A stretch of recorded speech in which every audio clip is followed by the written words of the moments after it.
Shabbat Shalom a toda la familia y muchas gracias por permitirnos entrar a sus hogares y a sus comunidades. Estamos transmitiendo desde el Centro de Investigación Torático Bnei Shon Teshuvah Israel. Estamos en el segundo mes, prácticamente estamos terminando este segundo mes y el mensaje que Yahú nos ha estado dando durante todo este mes es trascendiendo, o sea, superando el rechazo para unir verdaderamente a la familia. O sea, lo que Yahú está provocando en nosotros es que venga una unificación total de toda la familia a través de las superaciones que hemos venido haciendo, o a través de la trascendencia que hemos venido provocando en nuestra vida durante todo este mes. Trascender el rechazo.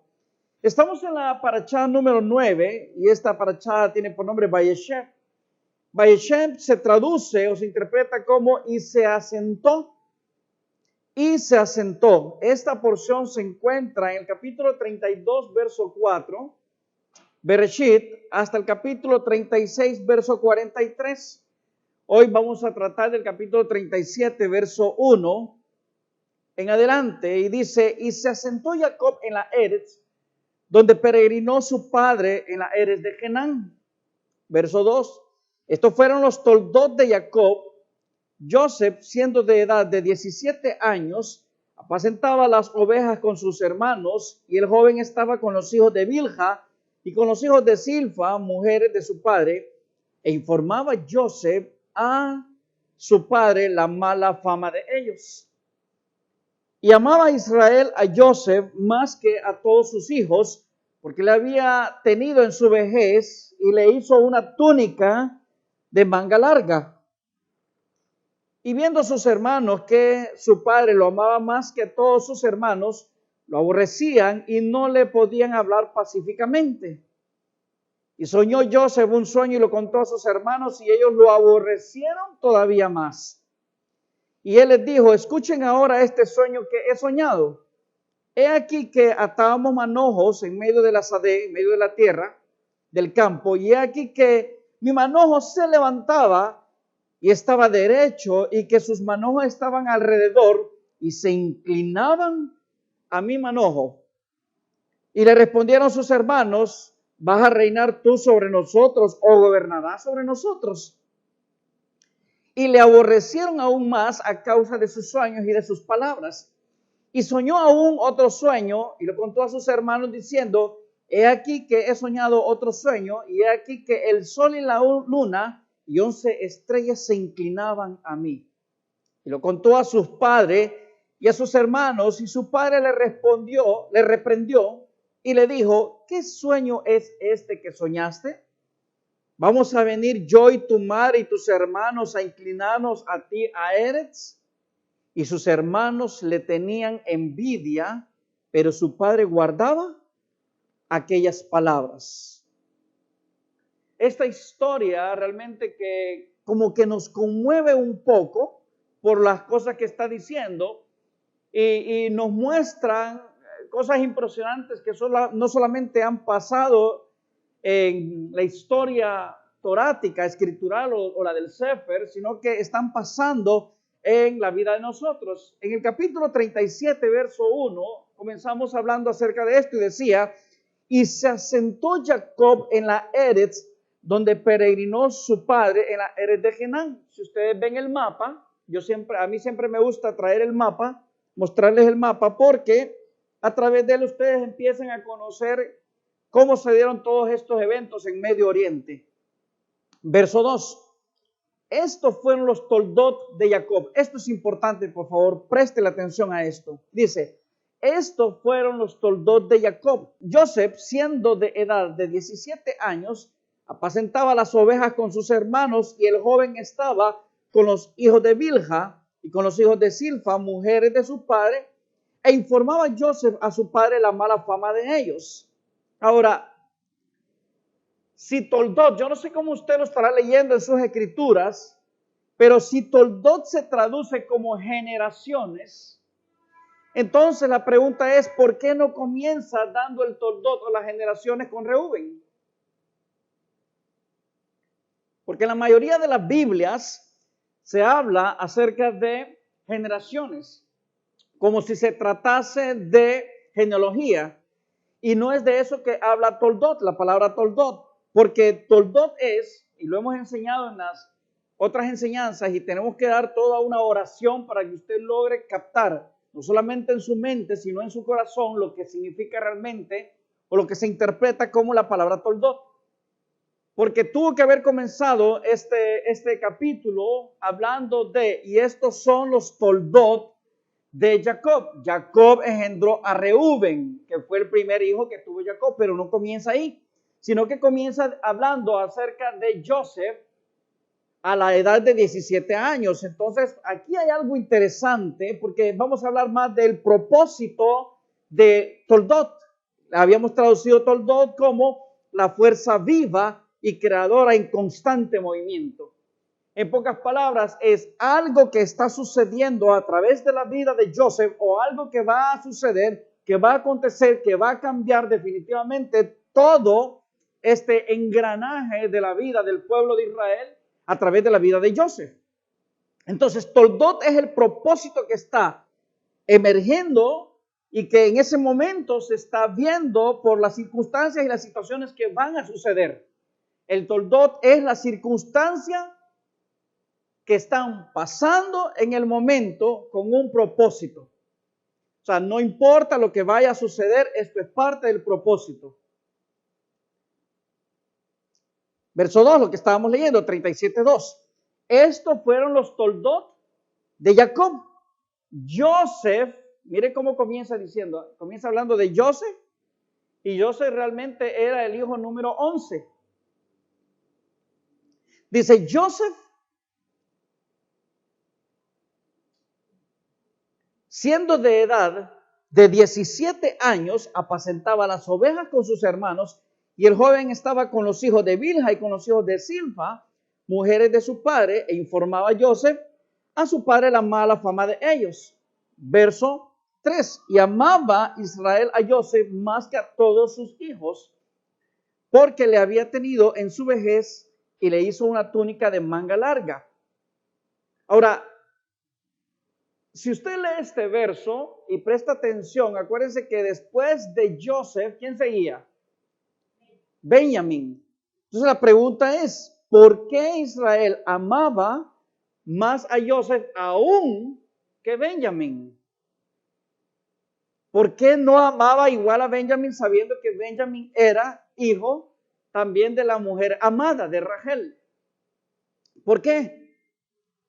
¿Por qué amaba? Y yo lo pongo como entre comillas, ¿por qué amaba más Israel a Joseph? ¿Por qué lo amaba más? Y más aún que Benjamín. Y digo que Benjamín porque con Benjamín le traía el más recuerdo que por culpa de él murió su madre. Por culpa de Benjamín murió su madre, aparentemente. ¿Ok? Vamos a hablar de la humanidad de Jacob, de las cosas, de los sufrimientos pasados en la vida de Jacob, cómo se están revelando en nosotros hoy en día para poder tomar lo bueno, lo malo y poder escoger siempre el bien. Ahora, ¿por qué amaba más Israel a Joseph? Número uno, por conveniencia. Voy a decir algo feo, por favor, y presta atención, abra su mente con lo que voy a hablar, porque les dije que en este lugar vamos a empezar a enseñar más acerca de la restauración del ser que de lo que realmente estaba escrito como una historia del pueblo de Israel, sino que vamos a empezar a restaurar el ser.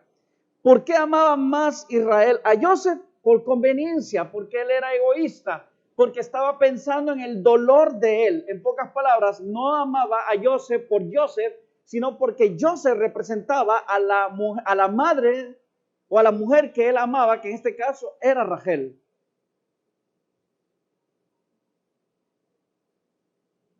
Si Leví o si Yehudá hubiese sido hijo de Rachel, Jacob hubiera amado a Leví o a Rachel más que a todos los demás hermanos, porque tenían que ver con lo que él estaba sintiendo. Todos eran hijos de él. Los 13, incluyendo a Dina, eran hijos de él. Pero había algo especial en Joseph. No era Joseph, sino que Joseph lo había tenido en su vejez y era hijo de la mujer que él amaba. Como les decía, porque lo tuvo en su vejez, por conveniencia, porque es que yo me siento solo y me siento triste porque murió la mujer que yo amaba. Y ella era la madre de Joseph. Así que amo a Joseph, no por Joseph, sino porque mi amor estaba puesto en Rachel, que es la madre de Joseph. Porque lo tuvo en su vejez, porque era el hijo de la mujer que amaba, porque había un propósito divino. Ahora, todo esto que acabo de mencionarles es porque es el resultado de una enfermedad. O sea, Jacob carecía o tenía una enfermedad que es la misma que nosotros estamos pasando hoy en día. Y para Jacob era necesario llenar el vacío que había dejado no solamente su madre, su padre, su hermano y sus mujeres. O sea, Jacob tenía un vacío por los problemas que había pasado con su madre, problemas que pasó con Isaac, porque Isaac amaba más a Esab que a él. Y porque Rivka, de alguna manera, lo amaba a él, pero hacía cosas arbitrarias a las que su padre, Isaac, iba a hacer. O sea, en pocas palabras, sin querer, Jacob comenzó a sufrir consecuencias de lo que su madre hizo, y fue haber mandado a Jacob para que recibiera la bendición de Isaac a escondidas de Esab, independientemente de lo que interpretemos hoy en día los hijos de Jacob o los descendientes de Israel. Su hermano, porque Esab lo odiaba. Y sus mujeres, porque se peleaban todo el tiempo. O sea, la verdad es que Jacob comenzó a valer cero. Quienes decidían los nombres que le iban a poner a sus hijos eran las mujeres, quitando a Reuben y quitando a Benjamín. De ahí, cada mujer decidía el nombre que le iban a poner a sus hijos. Jacob dejó de tener autoridad sobre su vida, donde las mujeres lo prostituían a él porque se lo cambiaban por mandrágoras y se lo cambiaban. Hoy te toca dormir con él. Eran las mujeres las que tomaban decisiones, y aquí la vida de Jacob dejó de tener sentido para él. Y esto se fue convirtiendo en una enfermedad, pero Yahú sabía que tenía un plan y un propósito para sanar eso, lo que nosotros conocemos hoy como burnout. Vamos a hablar qué es burnout más adelante. Ahora, ¿quién creó estos vacíos en Jacob? Lo crearon las circunstancias, pero fueron circunstancias provocadas por Yahú, porque había un plan y un propósito y un proyecto en la vida de él. O sea, las malas decisiones, las cosas negativas que hicieron nuestros padres allá en la Torá, son las mismas que se están reflejando hoy, porque Yahú dijo que las cosas que fueron, son y serán. O sea, la historia se va a repetir. La historia que sucedió allá está sucediendo hoy y va a suceder después. Con diferentes caras quizás, en diferentes países, en diferentes naciones, con diferentes circunstancias, pero parece que Yahú nos está metiendo cada día a nosotros en el mismo burnout, en el mismo quemado que pasaron todos ellos. Burnout se utiliza en psicología para determinar que un trabajador está quemado. Esos trabajadores que están fundidos, que van a trabajar porque tienen que ir a trabajar, pero no quieren trabajar, les apesta la vida, no se lleva bien con las personas, etcétera, etcétera, etcétera. Eso se llama burnout. O sea, una persona o un trabajador quemado. Pero vamos a verlo más adelante para que entendamos todo esto. Ahora, como les dije, ¿quién creó estos vacíos? La creó Yahú a través de las circunstancias que están pasando en la vida de Jacob. Ahora, ¿cuándo? ¿Cómo? ¿Por qué? ¿Y para qué se crearon estos vacíos? Otra vez, ¿cuándo? ¿Cómo? ¿Dónde? ¿Por qué? ¿Y para qué? ¿Cuándo comenzaron a suceder estos vacíos? Desde antes que apareciera Jacob.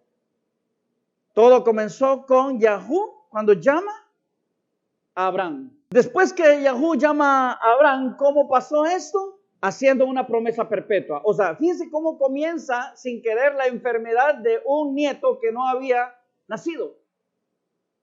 Desde el momento que Yahú está llamando a Abraham, Yahú le hace una promesa y un pacto perpetuo a nuestro padre Abraham en Isaac, pero se tiene que venir a cumplir en la vida de Jacob a través de Rivka, Isaac, a través de los procesos, mejor dicho, que están produciendo en él Rivka, su madre, Rebeca, Isaac, su padre, Esaú, su hermano, y sus 4 mujeres.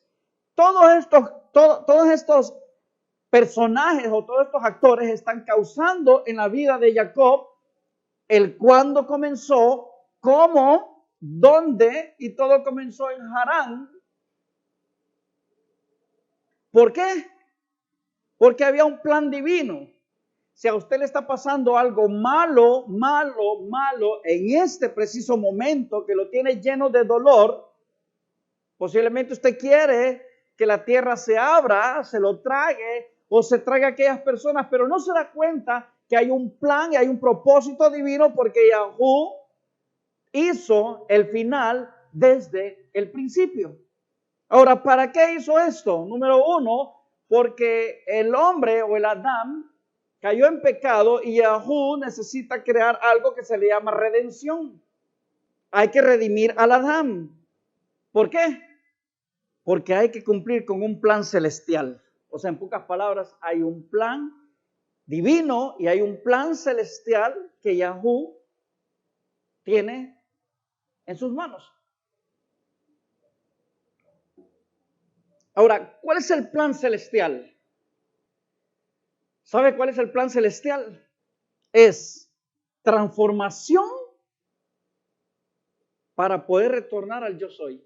O sea, todos los acontecimientos que suceden en nuestra vida, sean buenos, sean malos, sean feos, sean tristes, todo lo que está pasando en nuestro entorno y en nuestro ser, sirve para podernos transformar, para que de alguna manera podamos entrar a nuestro ser y descubramos el gran yo soy dentro de nosotros. O sea, no busquemos el reino de Yahú, el reino de Elohim fuera de nosotros, hay que buscarlo adentro de nosotros. No lo esperemos que lo traiga un Mesías o un hombre de afuera o un malaj o un ángel, sino hay que buscarlo dentro de nosotros, el yo soy, pero se va a encontrar cuando usted haga la transformación de su ser. En Bereshit capítulo 37, Génesis 37, verso 4, dice, y viendo sus hermanos, volviendo a la historia, que su padre lo amaba más que a todos sus hermanos, lo aborrecían y no le podían hablar pacíficamente. Mire qué interesante. Otra vez, y viendo sus hermanos que su padre lo amaba más que a todos sus hermanos, lo aborrecían y no le podían hablar pacíficamente. Y soñó Joseph un sueño y lo contó a sus hermanos y ellos lo aborrecieron todavía más. Y él les dijo, escuchen ahora este sueño que he soñado. He aquí que atábamos manojos en medio de la sadé, en medio del campo, y aquí que mi manojo se levantaba y estaba derecho y que sus manojos estaban alrededor y se inclinaban a mi manojo. Ahora, ¿cuánto tiempo pasó desde que Joseph fue vendido hasta que encontró a su padre nuevamente? ¿Cuánto tiempo pasó? ¿Cuánto creen ustedes que pasó? Hagamos números. Joseph estuvo preso 13 años. Luego de eso, cuando sale desde que, no fueron 13 años, perdón, desde que sale de la casa de su padre, que sus hermanos lo venden, hasta que sale de la cárcel, pasaron 13 años. Cuando sale de la cárcel, tienen que pasar 7 años de vacas gordas. ¿Cuánto es 13 más 7? 20. Ahora, después de eso comenzaron 2 años, ya habían pasado 2 años de hambruna, todavía faltaban 5 años más cuando su padre viene de regreso. O sea, en pocas palabras, que del tiempo que se tardó en encontrarse Jacob nuevamente con su hijo Joseph, después de que él ya es hallado como rey, habían pasado 22 años. Ahora, en estos 22 años, en estos últimos quizás 9 años antes de encontrarse con él estuvo recolectando trigo o granos.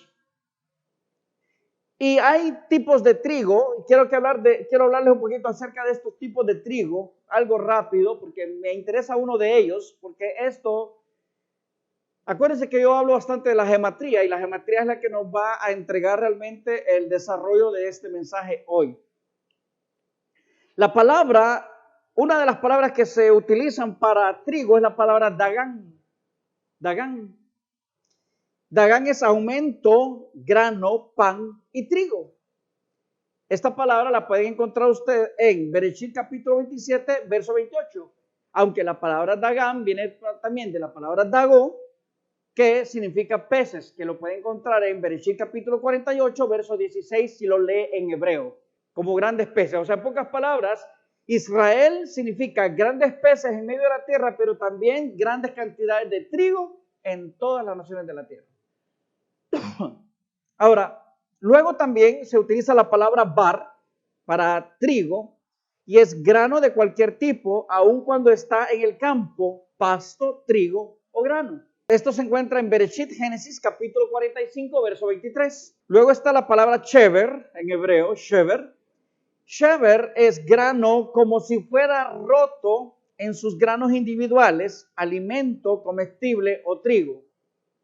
Shever. Esto se encuentra en Bereshit, Génesis 43, verso 2. Y luego viene Jitá. Jitá, así como lo está viendo en la pantalla. Jitá se traduce como trigo, sea el grano o la planta, como la avena. Se llama jitá. Ahora, ¿cuántos años pasaron entonces para que Jacob pudiera volver a ver a su hijo? ¿Cuántos años pasaron para que Joseph pudiera ver a su padre? ¿Cuántos años pasaron para que sus hermanos pudieran ver otra vez a Joseph o Joseph a sus hermanos? ¿Cuántos años pasaron? 22 años. Quiere decir que aquí hay un manual de crecimiento que Yahú quiere que usted y yo aprendamos. Y esta es la parte difícil de aprender, pero esto nos va a servir para que aprendamos a tener shalom, que aprendamos a tener paz y tranquilidad en medio de las circunstancias y el tiempo que va a transcurrir mientras usted está transformando su ser. En Shemot capítulo 9, verso 32, hay algo bien interesante, porque aquí es donde se usa la palabra jitá. Jitá. Bejá jitá. Jitá. Dice, mas el trigo y el centeno no fueron heridos porque eran tardíos. Miren, yo quiero que miremos dos palabras hebreas, y es la palabra jitá y la palabra afilot.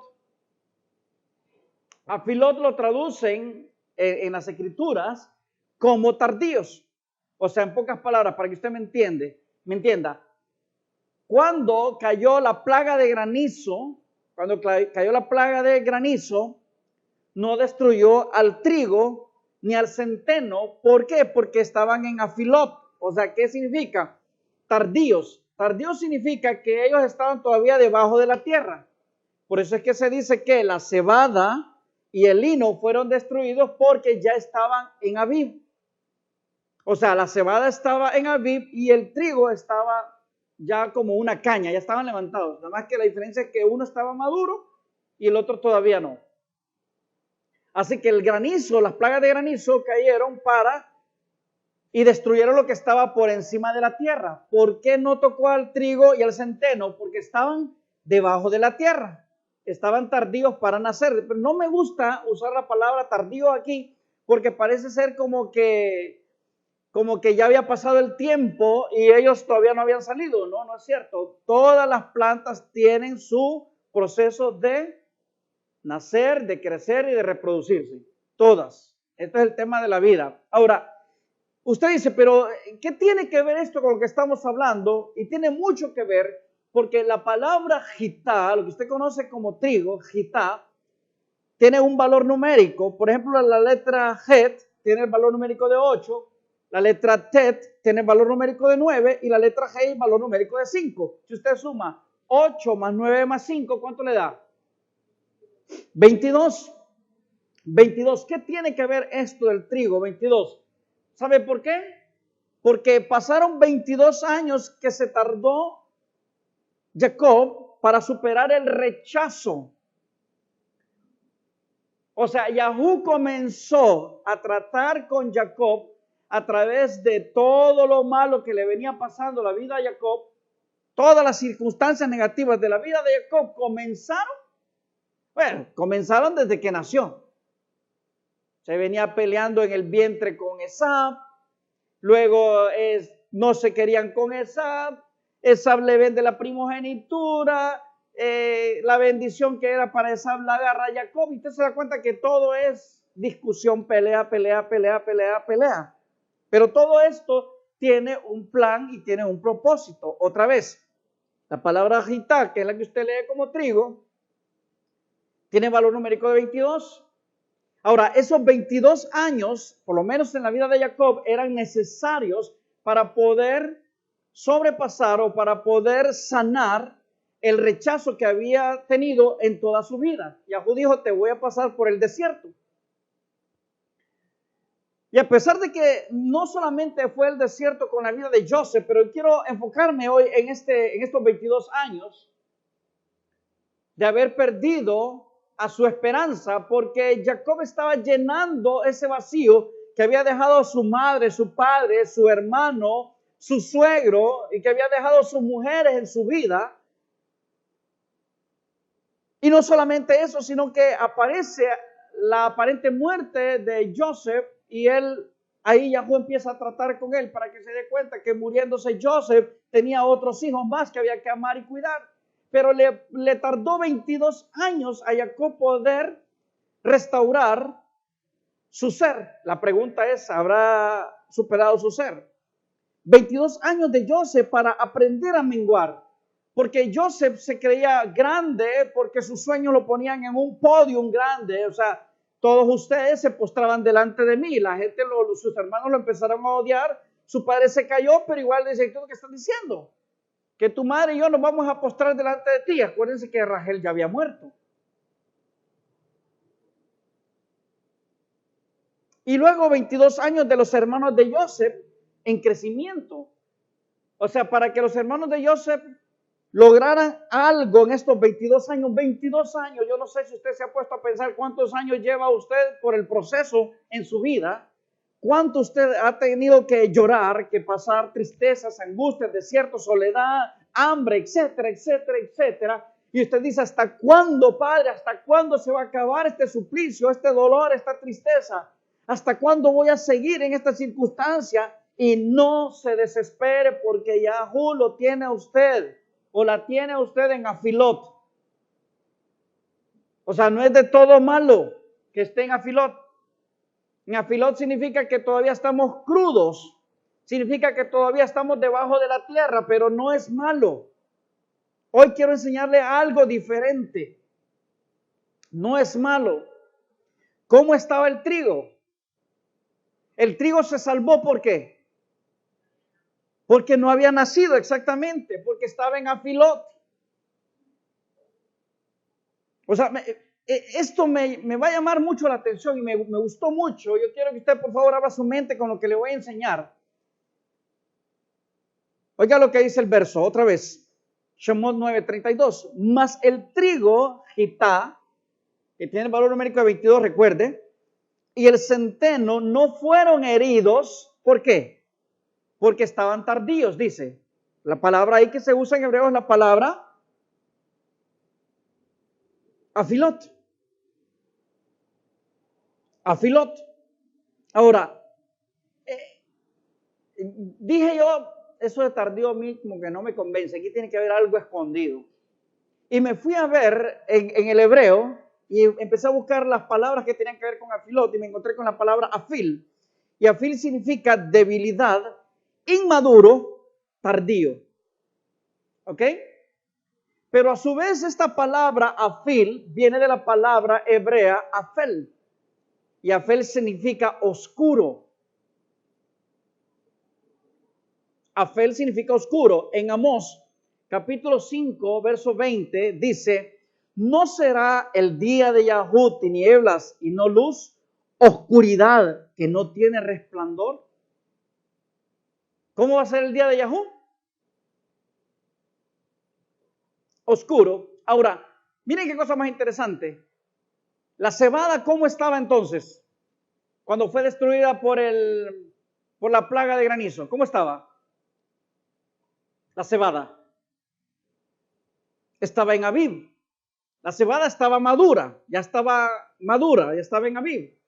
Mientras que el trigo estaba menguado. Uno estaba elevado y el otro había menguado. O sea, el otro estaba debajo de la tierra. ¿A quién destruyó entonces el granizo? Al maduro, ¿verdad? Presta atención en esto, lo que le voy a enseñar. Para nosotros, cuando hablamos de la palabra oscuridad, en la Torá, ¿qué se nos viene a la mente? Oscuridad. ¿Dónde dijo Yahú que él iba a habitar? Yahú dijo que él habitaría en la oscuridad. Ahora, cuando nosotros hablamos de oscuridad, estamos hablando de Rosh Chodesh. Hablamos de Rosh Chodesh. La luna que se está restaurando es cuando la luna está totalmente oscura porque está sirviendo como espejo delante del sol. Se le llama oscuridad. Entonces,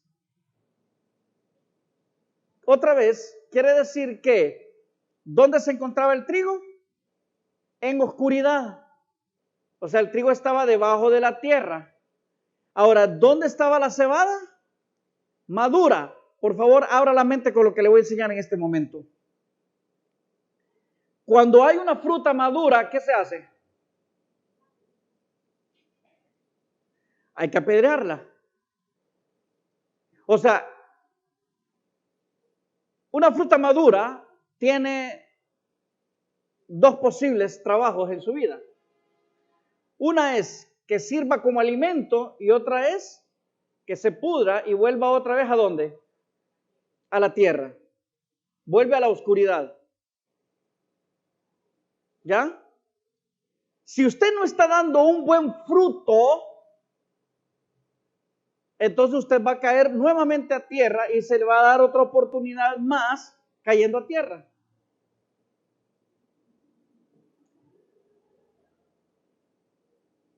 La fruta tiene una fruta madura tiene dos trabajos posibles. Uno es que sirva como alimento y otro es que nadie le haga caso, que caiga al suelo, se pudra y otra vez esa semilla que va en ese fruto va a tener otra oportunidad.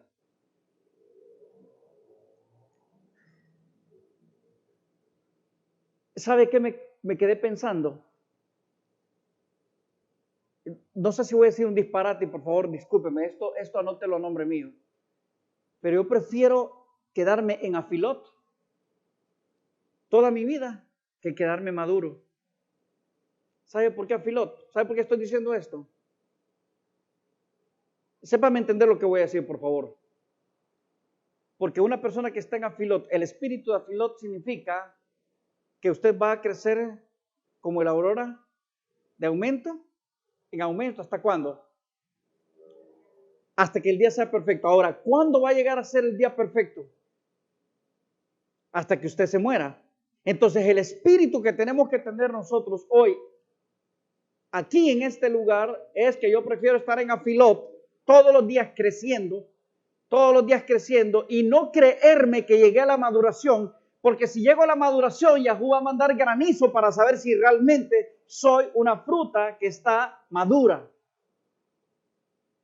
La cebada estaba en Abib, pero ¿qué hizo Yahú? La destruyó. ¿Dónde estaba el trigo? Debajo de la tierra. ¿Dónde? En oscuridad. Por la palabra afel, lo que les acabo de decir. por la palabra afil, debilidad, inmaduro, tardío. En afilot, abajo. No estoy diciendo que usted no va a llegar a madurar como persona, sí.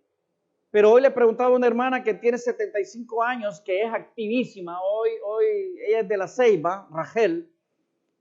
Tiene 75 años y ella parece una niña. Anda viajando por todas partes, camina por acá, por allá, hace ejercicio, todo se siente muy bien. Ella y 75 años. Entonces, mientras estaba haciendo la enseñanza, estaba escuchándola y le hice una pregunta a ella y le digo, ¿tú cómo te sientes? ¿Te sientes que llegaste a la madurez plena o te sientes que estás en afilot? ¿O te sientes que estás creciendo? Y me dice, pues yo madura, si ese es el caso, no quiero llegar, me dice. Tengo 75 años y todavía tengo muchas cosas que hacer y que aprender. Así que yo voy a seguir creciendo y dándome cuenta de lo que voy a aprender más de la vida todos los días. Me gustó.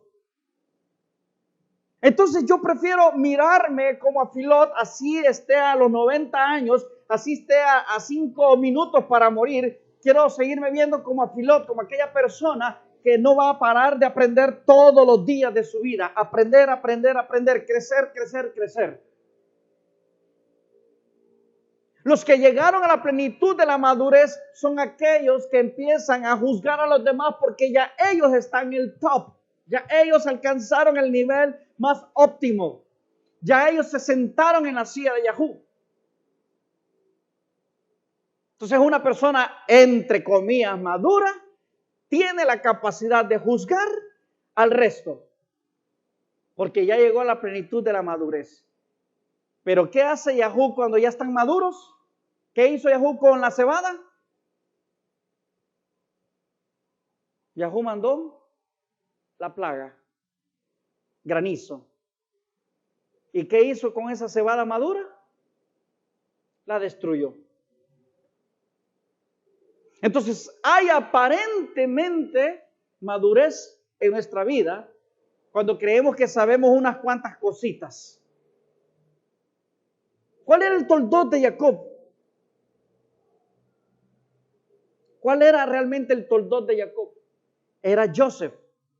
O sea, el propósito de poder sanar su vida la encontró en Joseph. Si toldot se traduce como generaciones, ¿por qué no comienza con Reuben y dónde quedan los otros hijos? Porque el primer hijo de Jacob era Reuben, pero ¿por qué no comienza el verso hablando de Reuben si hablamos de generaciones? Porque toldot no se interpreta realmente como generaciones, sino como esta fuerza viva que va en constante movimiento. Quiere decir que mi toldot yo lo quiero ver mejor debajo de la tierra en la oscuridad, donde sea Yahoo el que esté dándome luz a mi vida, yo creciendo fuerte, porque si no es Yahoo el que me está atendiendo mi vida en la oscuridad, entonces voy a crecer como una malva cualquiera o como cizaña y no voy a crecer como verdaderamente tuve que haber crecido en esa oscuridad. Así que si usted está pasando un dolor, una tristeza de 22 años, hablo de 22 años en este caso, puede ser que hayan personas que vayan por 30, por 40 años de dolor y de tristeza, pero creo que lo estamos pasando porque nos están formando y Yahoo está transformando a través del dolor y de la tristeza nuestro ser.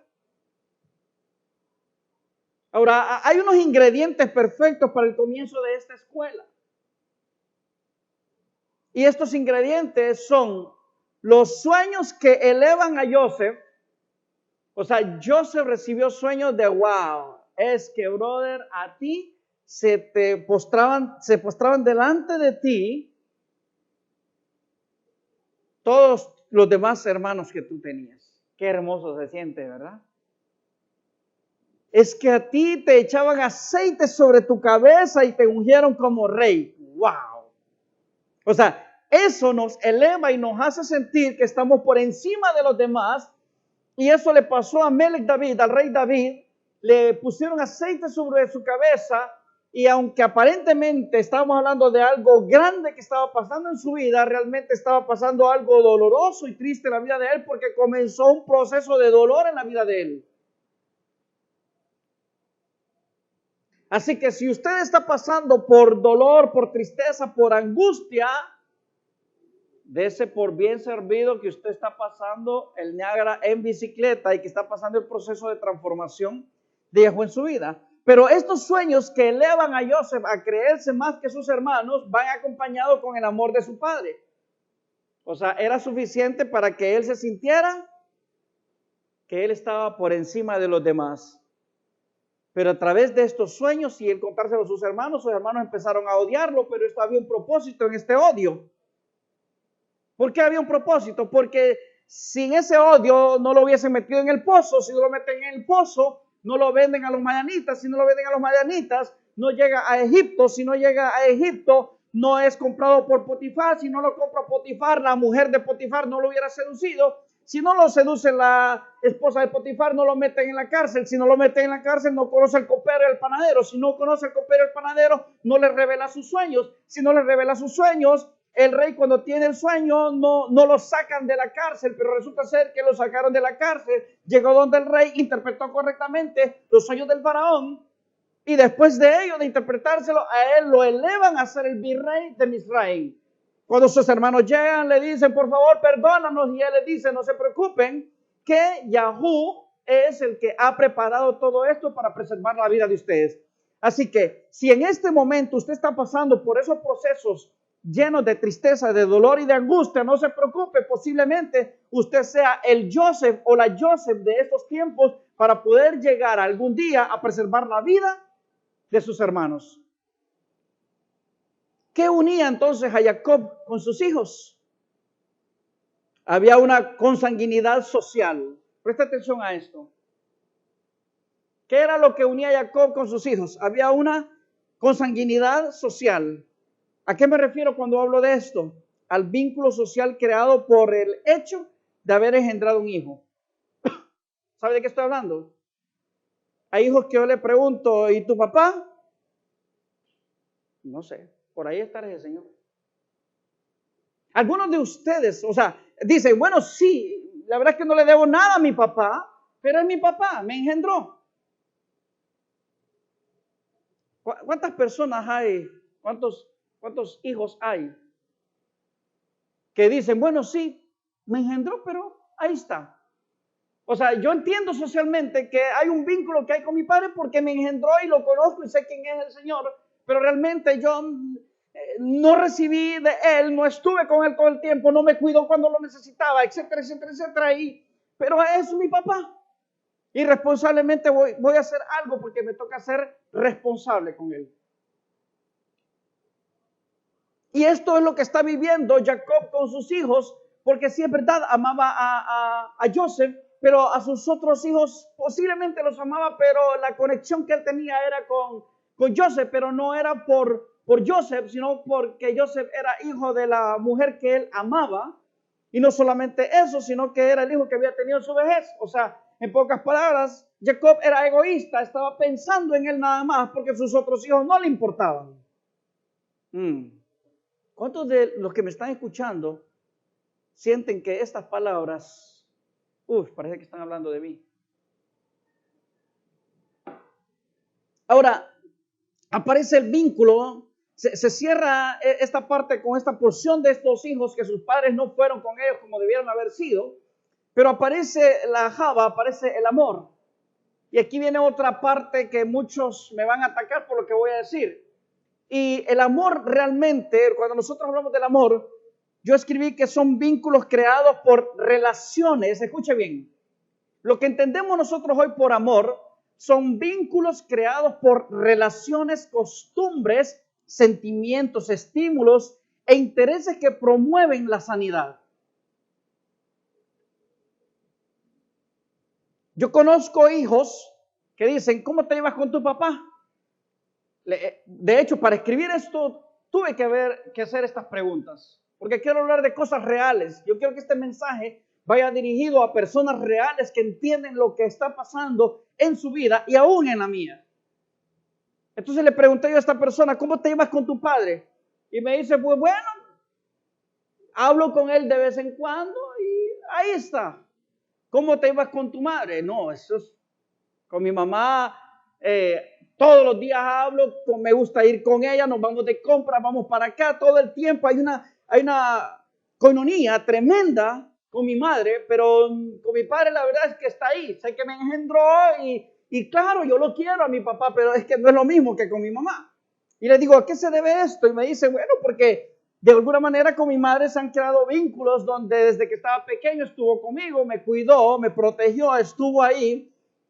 Fuimos creando esas relaciones, empezamos a hacer cosas que tenían que ver con costumbres. Por ejemplo, yo sabía que mi mamá todos los días se levantaba temprano, me decía a levantarse hay que lavarse la boca, hay que cambiarse, hay que bañarse, hay que irse para la escuela, y mi mamá me tenía listo el uniforme y eso empezó a crear ciertas costumbres donde me fui acostumbrando que mi mamá todos los días me hablaba a las 4, a las 5 de la mañana, 6 de la mañana, y ella estaba pendiente de mí. ¿Qué más? Bueno, fui creando ciertos sentimientos. ¿Por qué? Porque me agradaba estar con mi mamá, porque mi mamá todo el tiempo me estaba buscando y se creó esa atmósfera muy buena y empezó a hacer estímulos donde mi mamá cada rato me abrazaba, me besaba, me decía te amo, y era esa conexión. ¿Qué más había? Habían intereses que promueven la sanidad de alguna manera. Las cosas malas y negativas que sucedían a mi alrededor o a mi entorno, mi madre de alguna manera venía donde mí, podía captar que yo estaba molesto y empezaba a crear ese vínculo que me producía una sanidad en mi interior. Entonces, al final yo entiendo que el amor realmente no es eso que nos han enseñado, sino que el amor lo que hace es traer una sanidad. Y le digo a esta persona, ¿y qué pasaría si no fuera tu mamá con quien tendrías este vínculo, sino que fuera tu padre? Porque hay casos donde los hijos se llevan más con el papá que con la mamá, porque el papá ha creado todos estos vínculos de relaciones, costumbres, sentimientos, estímulos e intereses que promueven la sanidad de mi ser. Entonces me dice, bueno, si fuera al contrario, entonces definitivamente amaría más a mi papá que a mi mamá. Entonces le digo, quiere decir entonces que el amor definitivamente es algo que se tiene que construir. O sea, no es el nivel óptimo del reino de Yahú. Porque si yo no doy, no recibo. Entonces, sí, el amor hay que construirlo, pero no es lo que ustedes le han enseñado. Porque el amor lo único que hace entonces es que crea vínculos, intereses mancomunados. Por ejemplo, en un matrimonio, ¿por qué se llega al matrimonio? Porque hay intereses mancomunados. La gente me dice a mí, no, eso no puede ser. No, sí es. Me interesa tal persona porque me gusta físicamente, porque es inteligente, porque es interesante, porque tiene dinero, porque se me van a acabar los problemas. Y empezamos a dar muchas razones por las cuales estamos creando ciertos vínculos de intereses por los cuales yo me estoy amarrando a esa persona.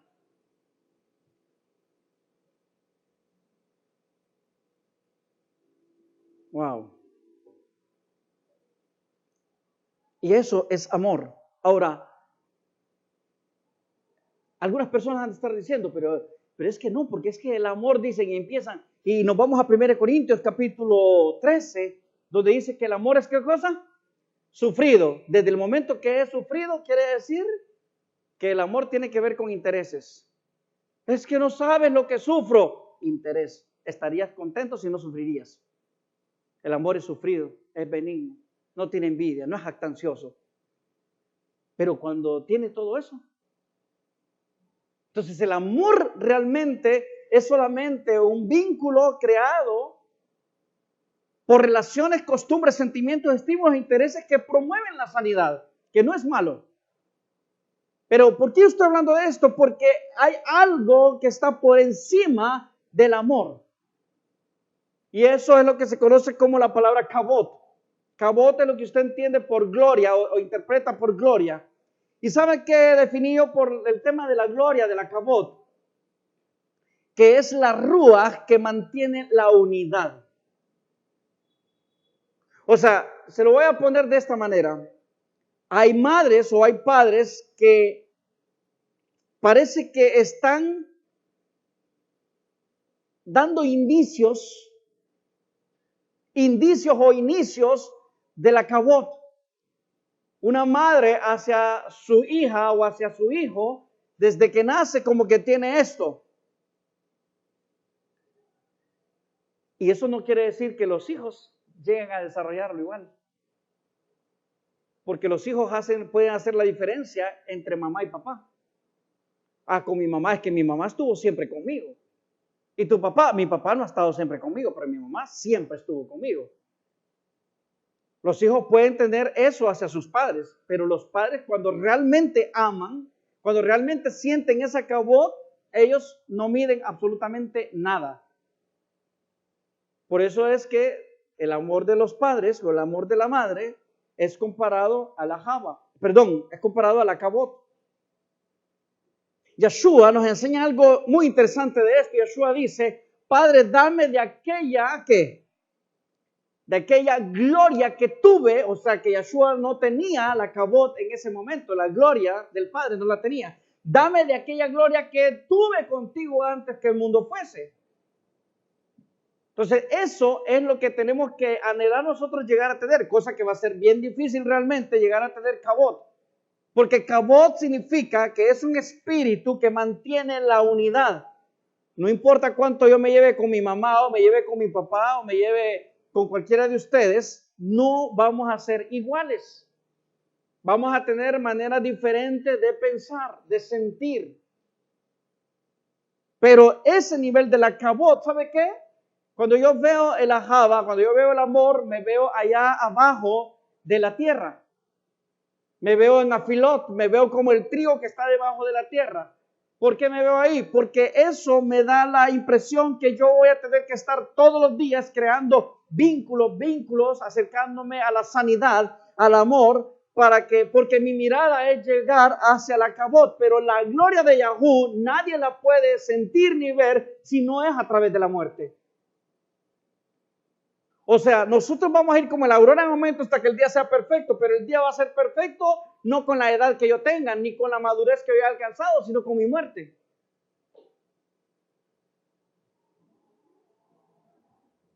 Con mi muerte. Nadie puede soportar la cabot de Yahú y seguir viviendo. Entonces quiere decir que nosotros vamos a estar en el vínculo que está creando relaciones, costumbres, sentimientos, estímulos e intereses que promueven la sanidad. Ahora, hay un comienzo del burnout, yo le llamo a esto. ¿Qué es el burnout? Síndrome de estar quemado. Esto es lo que le pasó a Jacob. Jacob, con todo lo que estaba pasando en su vida, desde que está en el vientre de su madre, está peleando con Esau. Cuando nace sigue peleando con Esau. Cuando crece su mamá le dice que vaya y que engañe a su padre llevando los cabritos para que reciba la bendición. Y después por esta bendición, ¿qué hace Esau? Esau lo maldice y le dice que se va a convertir en su enemigo, que lo va a matar. Sale huyendo Jacob. O sea, y cuando llega a Labán lo engaña, le da a una mujer que no es. Y ya usted y yo conocemos la historia. Ahora, quiero mencionar unos versos en Bereshit, en Génesis capítulo 38, versos al 32 al 35, para entender esto del comienzo del burnout. O sea, burnout significa estoy quemado, ya no doy más. Estoy cansado de estar haciendo lo mismo y no veo la luz, sino que cada día me veo más sumido en la oscuridad. Ya me harté, ya no más, ya. Eso se llama burnout. Bereshit 38 dice... Verso 32 dice, y enviaron la ropa de colores y la trajeron a su padre y dijeron, esta hemos hallado, reconoce ahora si es o no la ropa de tu hijo. Cuando le trajeron la ropa desgarrada aparentemente por un animal, una bestia, a Jacob. Y él la conoció y dijo, es la ropa de mi hijo, alguna mala bestia le devoró, Joseph ha sido despedazado. Entonces Jacob rasgó sus vestidos y puso sacos sobre sus lomos y se enlutó por su hijo muchos días. Se enlutó por su hijo muchos días. Una persona que está en luto, ¿está feliz, contenta, alegre? No. Se hunde en la depresión. Verso 35. Y se levantaron todos sus hijos y todas sus hijas para consolarlo, mas él no quiso ser consolado y dijo: ¿por qué yo tengo que descender a mi hijo enlutado hasta la sepultura? Y lo lloró su padre. Ahora, ¿cómo se genera entonces este burnout? Esto que lo quema, que ya lo tiene, que ya no le importa si es vivir o no vivir, trabajar o no trabajar, si tiene hijos o no hijos. Todo esto, ¿cómo se genera este burnout, este síndrome de quemado en la vida de él? ¿Cómo se genera? Mire cómo comienza peleando con Esab en el vientre de Rivka, huyendo de su hermano y de su familia. El engaño de Labán al darle a Lea, soportando las peleas de sus mujeres, trabajando para Labán con cambios de salarios, la muerte de Rachel, la aparente muerte de Joseph, la hambruna, riesgo de perder a Benjamín. Imagínense todo esto, cómo estaría pasando su vida Jacob. Y a todo esto no es suficiente, sino que Yahú dice: bueno, te voy a quitar a Joseph y aparentemente te lo voy a matar. Cuando a usted le pasan todas estas cosas, ¿cómo cree que termina usted? Imagínese usted en la vida de Jacob. Me quedé pensando cuánto había pasado Jacob o cuáles fueron los momentos felices realmente de Jacob. Y wow, a pesar de que Jacob es nuestro padre,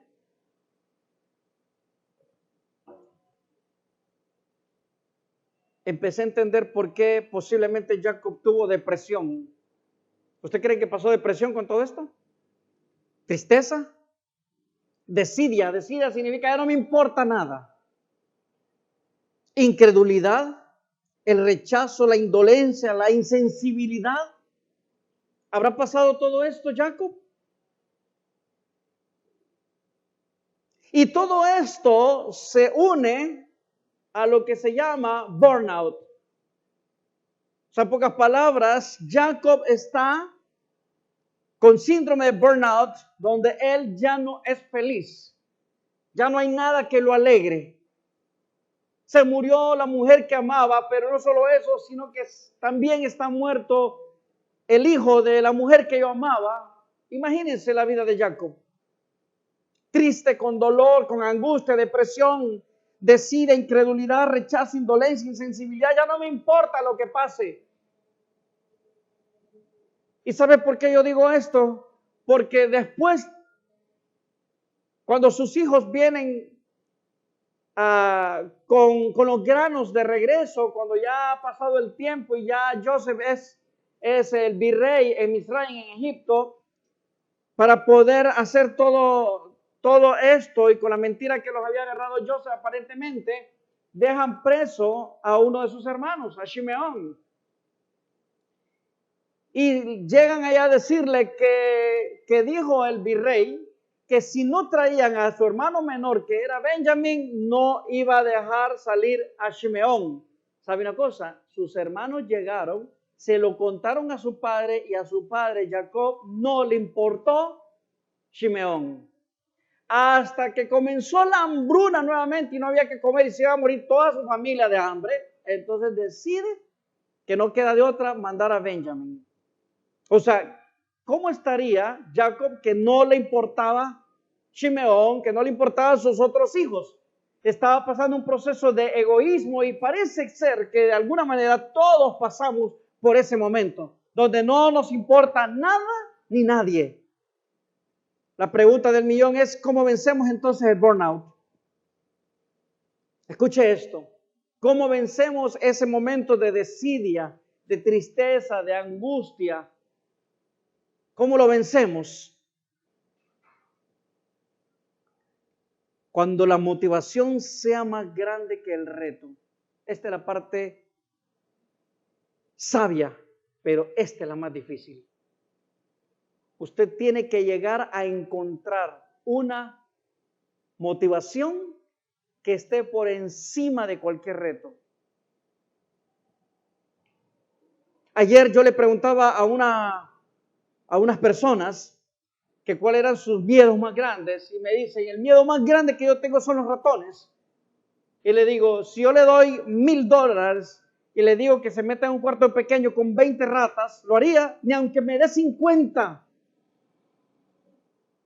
No lo haría.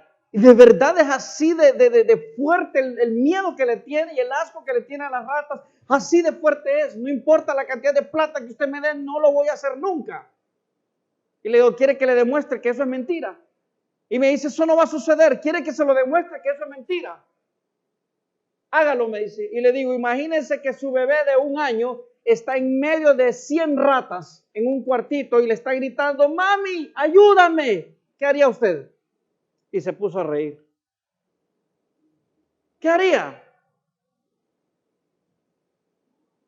Entro como sea y lo saco. No lo pienso 2 veces. Entonces quiere decir que usted no le tiene miedo a las ratas. Sencillamente es que sus motivaciones están por debajo del reto. El reto son sus miedos, pero si su motivación está por encima del reto, usted va a vencer lo que sea. Así vamos a empezar nosotros a vencer lo que sea. Los retos nosotros tenemos que medir todo, nuestras circunstancias, todas nuestras debilidades, todo lo negativo, todo lo malo en nuestra vida, y tenemos que ir venciéndolos poco a poco, pero tienen que ser con motivaciones que estén por encima de ello. Si las motivaciones están por debajo, usted y yo vamos a seguir siendo los mismos fracasados todos los días, cometiendo los mismos errores y pecados que hemos cometido hace 20, 30, 40 años atrás. Los vamos a seguir cometiendo sencillamente porque estamos pasando por un proceso de burnout. O sea, Jacob pasó por un proceso de burnout de años. No fueron 22 años. Con Joseph, Yahú comenzó la restauración en la vida de él. Pero el dolor, la tristeza, la desidia de Jacob comenzó desde Abraham, desde antes de nacer, desde un propósito divino. Ya estoy cerrando. ¿Qué es la motivación? ¿Sabe qué es la motivación? Es el motivo o la razón que provoca la realización o la omisión de una acción. Otra vez, ¿qué es la motivación? Es el motivo o la razón que provoca la realización o la omisión de una acción.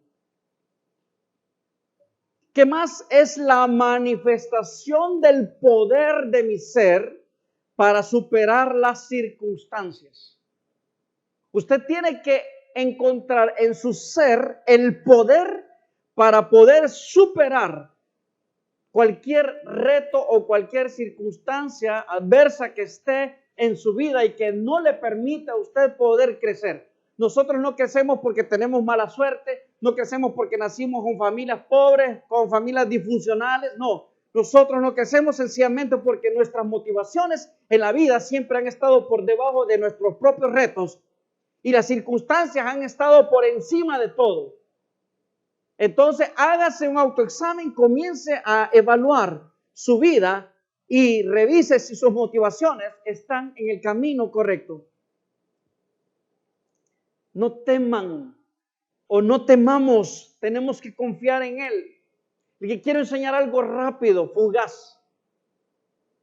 Quise buscar un verso de las Escrituras que me diera power, que me diera poder para poder enfrentarme a todas las circunstancias adversas que están pasando en mi vida y encontrar una motivación. Y ¿sabe qué me encontré? Algo que los cristianos lo manejan bien. Y lo traigo este verso porque quiero enseñarle algo importante. Hay un verso que está en Filipenses capítulo 4, verso 13. ¿Cómo dice ese verso? Todo el mundo se lo sabe. Usted que me está viendo, que ya sea cristiano o mesiánico, algunos cristianos van a decir, todo lo puedo en Cristo que me fortalece. Algún mesiánico me va a decir, todo lo creo en Mashiach que me fortalece. Le tengo una mala noticia.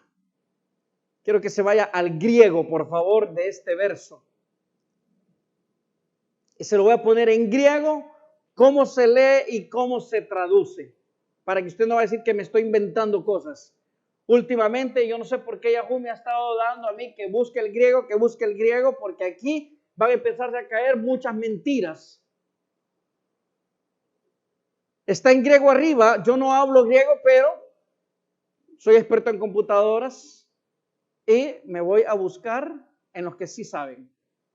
Mire lo que dice en griego. Dice, supongo que así se dice. Panta iskio ento endimamuntime. No sé si lo dije bien. ¿Sabe cómo dice? Todo lo puedo en el que me fortalece. O sea, usted no lee para nada ahí en griego que diga Cristo. Todo lo puedo en Cristo que me fortalece. No. Ahí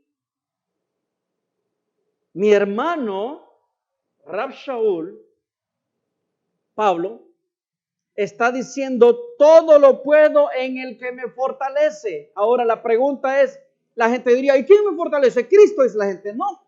En Yeshayahu, en Isaías capítulo 41, verso 10 dice, no temas porque yo estoy contigo. No te desalientes porque yo soy tu Elohim. Te fortaleceré, ciertamente te ayudaré. Sí te sostendré con la diestra de mi justicia. ¿Quién está hablando ahí? Yahú.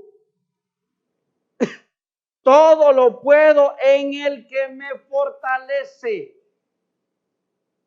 Puse un verso porque sé que ya estamos sobre el tiempo, pero si usted empieza a buscar en todo el Tanakh o en todo el Antiguo Testamento, se va a encontrar muchos versos que el que me fortalece es Yod Hei Vav Hei.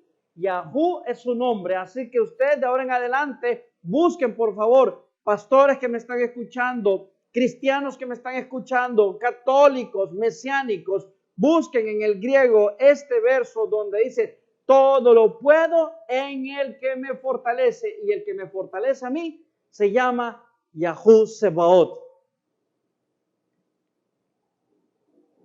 Encontrar nuestro ser a través del proceso de la maduración para ayudar a otros a encontrar su ser. El proceso, no dije que llegamos a la maduración, dije el proceso. Acuérdense, estamos trascendiendo, superando el rechazo para unir verdaderamente a la familia. Shabbat Shalom, familia, que Yahú los bendiga, que Yahú los guarde, que Yahú haga resplandecer su rostro sobre usted, que Yahú se incline favorablemente a usted, que Él pueda darle paz. Yevarejeja Yahú veishmereja, Yaer Yahú panabeleja bijuneja, Isa Yahú panabeleja beazem leja, Shalom.